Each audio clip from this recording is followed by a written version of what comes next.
Hi, my name is Christina. I am Whilst Iris Snaps on Instagram and Whilst Iris Snaps Designs, and this is a video about cross stitch. This is video number 10, double figures already. How did that happen? And I'm filming on a wet and miserable day here in North Yorkshire. It looks like it's early evening, it's actually just lunchtime, but the lighting isn't too bad, so I'm just going to carry on unless it gets really dark. So what do I have to share with you today? I don't have any stitching from the archives, I'm afraid. I had hoped to share with you some of my mum's fabulous stitching, but we usually go over there on a Sunday. My mum does a mean Sunday roast, but we weren't there last weekend, so I wasn't able to strip her walls. So maybe I'll share them next time. But I do have some finished stitching to share. I think last time I referred to it as under the bed box. So some finished stitching that hasn't been fully finished yet. And to be honest, I stitched them maybe 10-15 years ago, so I guess they could be classed as stitching from the archives. I have some purchases to share. I have some stitchy kindness. I'd like to chat to you about my new release, Miss Eliza M Stone 1881, whose chart has been raising money for breast cancer research and awareness during the month of October. And then I'll finish with the winner of my 5,000 subscriber giveaway. Right, let's get cracking, shall we? So, under the bed box, first up, and this was when I was going through a phase of stitching everything Lizzie Kate. This is, now I've written things down this time, so I don't forget. This is Wanted, and he was from 2002. I think it was a series of Santas that Lizzie Kate did. And this was when I was still stitching on Ada. I think it's just a natural 16 count Ada with 2 strands of DMC, and I suppose they are the core for DMC. Although that orange looks pretty bright, maybe I added that in of my own accord. So that's from 2002, but I think I actually stitched all of these in around 2005. Next up, this is To All a Good Night. And he was, no, it isn't To All a Good Night, it's Good Night Santa, I do apologise. And he was 2004, and same Ada, same count, 2 strands of DMC. I love his night dress and that mug with his initials on. How cute is that? And the cookie. Why haven't I fully finished this? I don't know. But yeah, that was from 2004. And then this one, I've just noticed I haven't actually finished yet. He's called Here Comes Santa, and he was from 2005. I need to give him some eyes and a moustache and finish that coat. But yeah, really love that series. This next one is rather random. I have no clue who the designer is. I seem to remember it was a freebie. If anybody recognises it, please do let me know, won't you, if you know who the designer was or where I downloaded it from. I cannot remember for the life of me. I do remember being distraught that I'd run out of this orange and I needed to do the alphabet in a darker thread. It was the end of the world at the time. So that was 2010. And this next one, very cute. This is Angel Sing, although I call it Hark, from Heart in Hand. And I think she's stitched on a 32 count natural linen. I love the satin stitch in her sleeve here. And in fact, I still have the chart for that there. There she is. In fact, I think I've got this twice. Liked it so much I bought it twice. Now next up, they're all Christmas, aren't they, apart from that autumnal one. This is another heart in hand, and this is December. Just look at his specs. And I'm not sure what this fabric is, perhaps an XG design. But how cute are the reindeer on the top there. And here is the chart.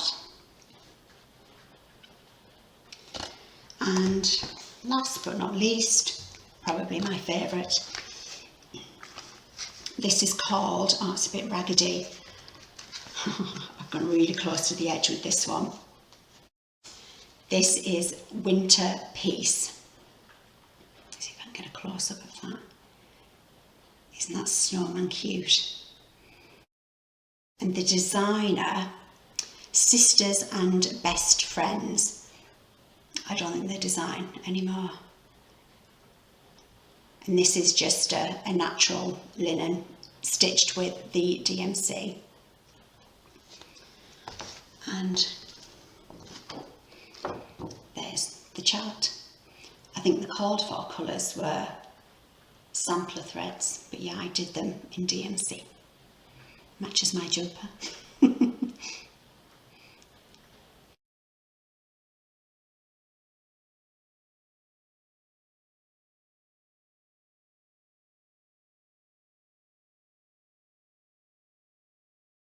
I have been the recipient of some very lovely stitchy kindness this month. My friend Sharon, who is Shaz Bruce on Instagram, sent me some floss cards, and this one here is an image of one of my designs, Amelia Ellis, and Sharon stitched this sampler a few months ago. I just love how Sharon stages her photographs, so professional. And the other image, I believe, is an unfinished sampler that Sharon made into a cushion. I can't wait to use these, Sharon. Thank you so much. And she'd popped them in a really sweet card. And then about a month ago, I commented on Instagram on a post from Delania, who is Needle in a Haystacks. And she had a teeny tiny packet of needles, vintage needles, with Watson's written across it. And I happened to comment that my married name is Watson, as is Delania's. So she said, oh, please let me send you a packet. So these arrived this morning. It did make me smile, made in England. So they've made their way across the ocean and then back again. But also in the package, Delania has made me 2 stitching mats. I've never owned one of these before. I just cannot believe my luck. Christina's stitching. And this scissors fabric is just right up my street. Love this. And then the second mat says whilst Iris snaps, and the buttons fabric.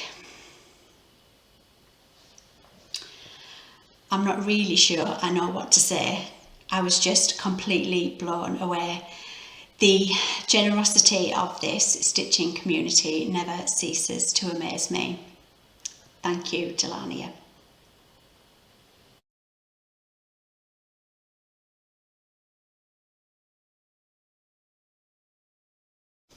And now purchases. First up, some charts. I've wanted this sampler ever since Robin shared a sneak peek on her Instagram page, Little Robin Designs, a sampler of St. Ives, with the intention of one day having a pink sampler wall. So I think this will be a worthy addition. How fabulous is that pink? And the core for linen is Wren, and I'm pretty sure I have some of that in my stash.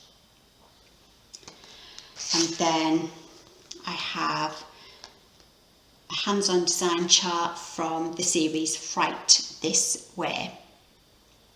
And you see those cute back pins there. Wow, I had to get those too, didn't I? Oh, there you go. And then another hands-on design chart from the Block Party series. This is 25th. And of course, had to get the pins too.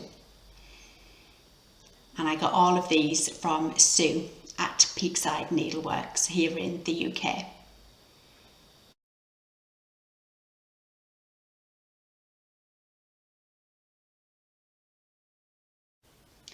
Of course, a month can't go by without me adding to my ever-growing collection of spools. So I have 2 new skinny spools, and I really like how the seller has tied the ribbon around the middle there, so I've left it on. And 2 new teeny weeny spools or bobbins. I do love it when there's a raggedy piece of sellotape holding the thread down, don't you? But I think these will be used for display more than anything else. And then, oh my goodness, these spools. It's huge and weighs a ton. It's made from sycamore. Isn't that beautiful? I have 3 in total. This one's slightly smaller and the ends are a little more rounded. Isn't that workmanship fabulous? And then I have a smaller one here. And of course there is a story to these. We had gone to my daughter's friend's house and she has an 11-year-old brother who's a wood turner. He turns wood in his spare time. And in their kitchen they have a display of some of his work. Things like bowls, beakers, key rings, rolling pins. And it's when I saw the rolling pins I thought, is there any chance that you could make me some spools? So I sent him along some photographs and he came up with these. 11 years old. Just incredible. So I can't wait to get some of my larger samplers around these. Although it does seem a shame to cover the wood. It's rather beautiful. So that's my spools. I then have some non-stitchy things to share. And my husband said, why are you sharing those? I said, well, we stitchers have common interests outside of sewing and stitching, don't we? And I have seen quite a few stitches with Emma Bridgewater, so I thought I would show my new Halloween Emma Bridgewater mug. And I missed out on this last year. They sold out before I could get one. So I thought, right, I'm not missing out this year. And got in there as soon as they went online. And I have the plate to match. I don't use these, I don't put food on them. I have them on display, on my Halloween display. So it's squashed flies and witches' fingers. And then another plate that says, I'm going to try not to clunk them because I know some stitchers listen to Flosstube with their earbuds in, don't they? And it's deafening. Oh, sorry, clunk. This one says trick or treat. And I also got a rather cute tin bucket from Emma Bridgewater. And I'm going to pop some of my stitchy things in there. And this was really inexpensive, about £5 or £6. Bargain. And speaking of my Halloween display, I also got these rather cute fabric pumpkins. They're double-sided. It's a polka dot one and then a spotty pumpkin, and I'll show you the packaging that they came in because it's all about the packaging, isn't it? Isn't that lovely? And yes, more pumpkins in there. I did buy these for my sister, but I don't think I can give them up.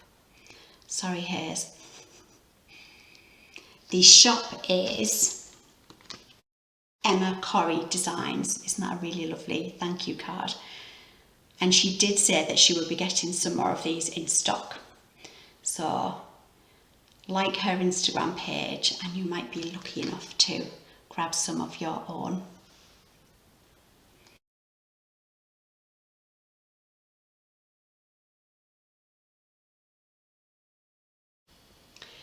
And now to my new release, Miss Eliza M Stone 1881, whose sampler, as I've already mentioned, is raising money for breast cancer research during the month of October, which is Breast Cancer Awareness Month.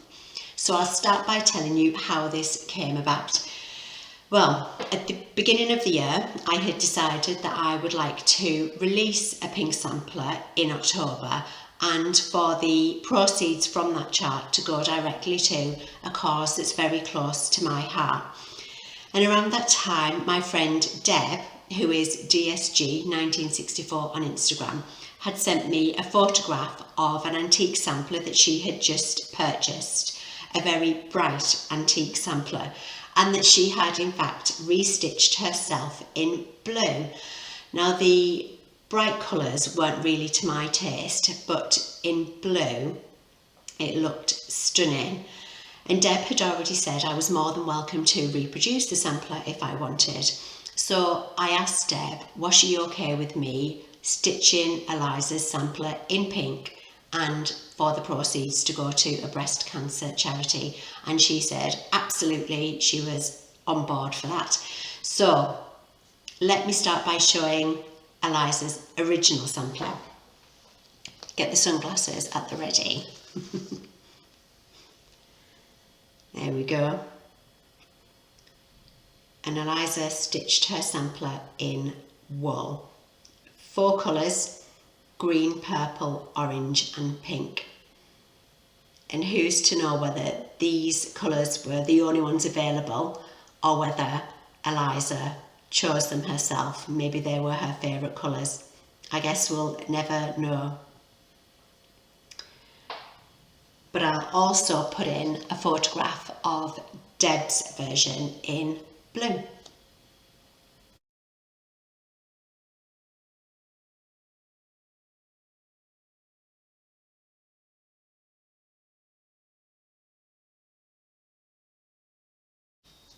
Isn't it gorgeous in blue? Well, here's my version in pink. Pretty in pink. For my model, I used 40 count ballet slippers from Fox and Rabbit Designs. Such a beautiful fabric. I would quite happily stitch everything on this. And I used Weeks Dye Works Cinnabar, which is the lighter thread here, and Classic Colorworks used brick. The stitch count is 121 by 141, and I know this will please a lot of you. There are no speciality stitches. It's all full crosses and no over one. So I'll tell you a little bit about young Eliza. She was Eliza Maria Stone, born in 1870 in Kenninghall in Norfolk. She was one of 6 siblings: Robert, Eliza, named after their parents, George, Mary, Phyllis and Ernest. But Eliza's mum, also Eliza, states in the 1911 census that she had in fact given birth to 8 children. When Eliza's a toddler, she and her family and grandparents and an aunt and an uncle moved some 150 miles north to Sheffield. I cannot even begin to imagine how different life would have been for them to move from rural Norfolk into the industrial north. The men in Eliza's family had all been agricultural labourers in Kenninghall, but they began to work at the local mine in Sheffield. The move must have suited the family, however, because they never moved back to their home county. Eliza and her family live in Attercliffe-cum-Darnell, and I'm smiling because I have no idea if that's how you pronounce it, but I gave it a good shot, didn't I? Apparently it means secluded nook in Old English. But they live just behind the Tinsley Park School, and it's here that Eliza stitches her sampler aged 11. Sadly, aged just 13, Eliza passes away from TB. And as with Matilda Isabella Creasy's death certificate, Eliza's death certificate states that her mum was with her at the end. Just gets me every time, especially as I've got a 13-year-old daughter. I did find a grave plot number for Eliza, and Deb, owner of Eliza's original sampler, she and her husband went to Attercliffe Cemetery to see if they could find her grave. She is in the non-consecrated part of the cemetery, and Deb said it was a little overgrown and they were unable to find her grave, but I do suspect that it's probably an unmarked grave. When Deb and her husband were there, they were sending photographs and videos for me to see, and it's such a pretty cemetery, if you can describe a cemetery as pretty. It was a beautiful sunny day and it just looked really peaceful. I'll pop in a couple of photographs here.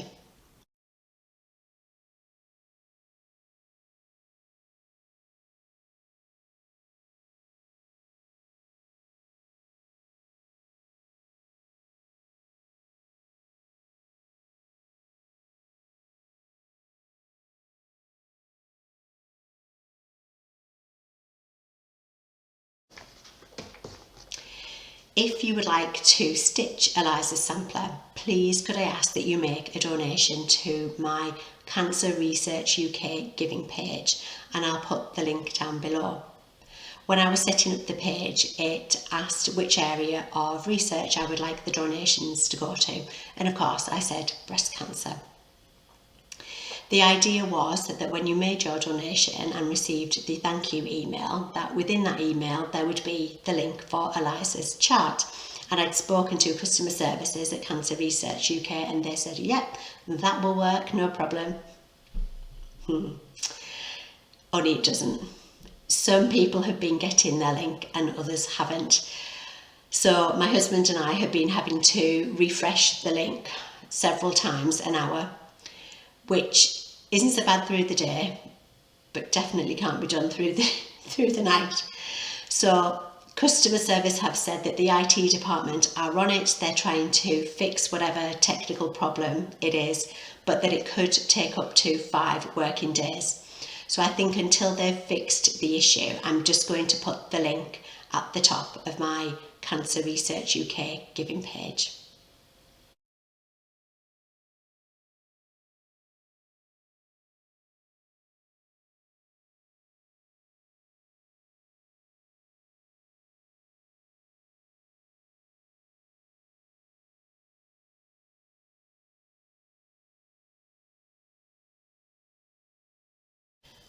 And let's finish the video by seeing who has won my 5,000 subscriber giveaway. If you remember, the prize is a Penelope's Pocket project bag filled with red thread, and there is a thread keep in there too. And I asked the question, what is your favourite red thread? And earlier today I used a random comment picker to pick the winner. Okay, so let's see who has won my 5,000 subscriber giveaway. I'm using a random comment picker. I've filtered out the duplicate users, and the word that I was looking for in the comments was red. I asked the question, what is your favourite red thread? So filtered comments with red, get YouTube comments. And there were 531 unique comments. So let's see who's won. Good luck, everybody. Oh, it's thinking about it. Oh, Kathy Huff. Let's see what Kathy had to say. Beautiful work. Favourite red is Gentle Art Schoolhouse Red. Thanks for sharing. That was a really popular choice, Kathy. I know it wasn't a poll, but if it had been, then Schoolhouse Red would definitely have been the most popular choice. Kathy Huff, congratulations, you are the winner of my 5,000 subscriber giveaway. I will comment on your comment on the previous video, but please could you get in touch with me with your address and I will get the project bag and threads off to you in the post. So there we have it, another video done and dusted. Take care and I hope to see you again soon. Bye bye.